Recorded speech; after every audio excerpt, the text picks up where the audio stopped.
Did you know that the famous law of attraction is not just a modern concept? Today, I want to share what the Quran, psychology, and science have to say about this topic that could change the way you see life. Stay with me until the end and you will be surprised how much these three perspectives have in common. The Quran teaches us that our thoughts and beliefs shape our reality. Indeed, Allah will not change the condition of people until they change what is within themselves.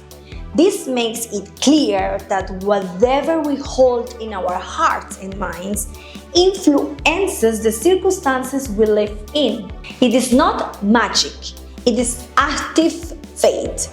What you project from within attracts visible consequences. Modern psychology explains this phenomenon through the power of focus. Limiting beliefs and something called confirmation bias.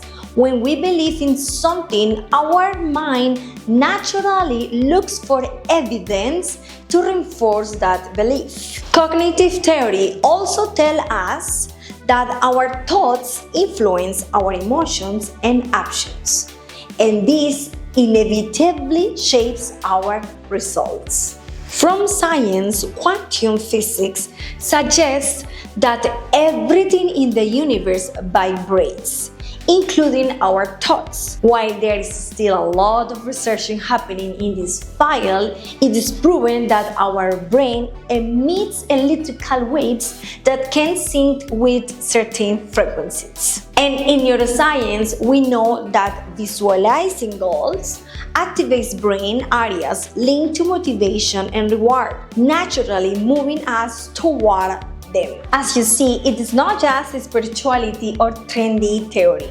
There is evidence from faith, psychology, and science supporting the idea that our thoughts and beliefs influence our reality. If you would like me to create a full workshop on how to consciously activate this law without superstition, drop a comment and subscribe to the channel. And remember, you are not alone. Here at Revive Flourish, this is your space to heal, grow, and create a life that makes you feel alive. You got it.